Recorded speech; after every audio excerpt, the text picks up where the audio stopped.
Estamos en la Cova Grande Santa Liña, que es un yacimiento prehistórico de los más importantes que hoy día se conocen en el continente europeo.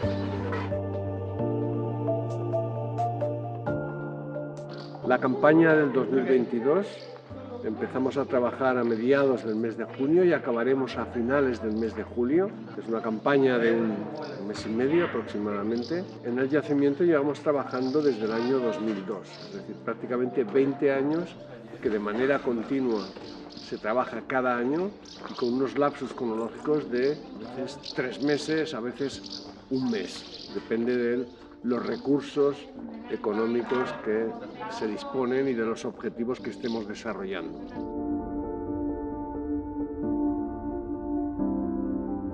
El objetivo de esta campaña se ha centrado en la recuperación de los restos de Liña.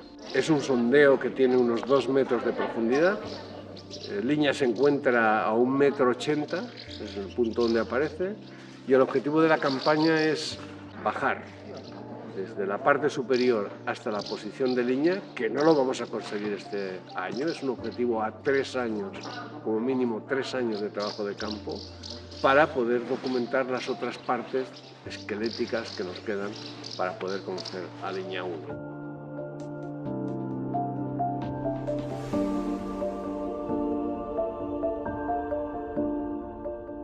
En esta campaña de micromecenazgo de la UAB, en la primera fase, el objetivo es un elemento muy relevante en arqueología, la excavación. Es nuestra investigación básica, así como en disciplinas duras, como la física, la química, matemáticas. Se supone que el grado de experimentalidad es alto. En nosotros, el grado de experimentalidad es la excavación arqueológica, el punto a partir del cual obtenemos todos los elementos para poder interpretar nuestro pasado.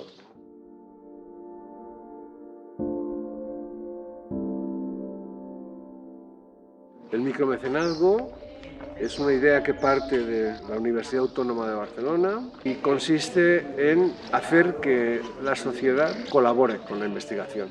Es algo muy habitual en el mundo anglosajón, el mecenazgo de determinados proyectos de investigación, y no es nada habitual en nuestro país.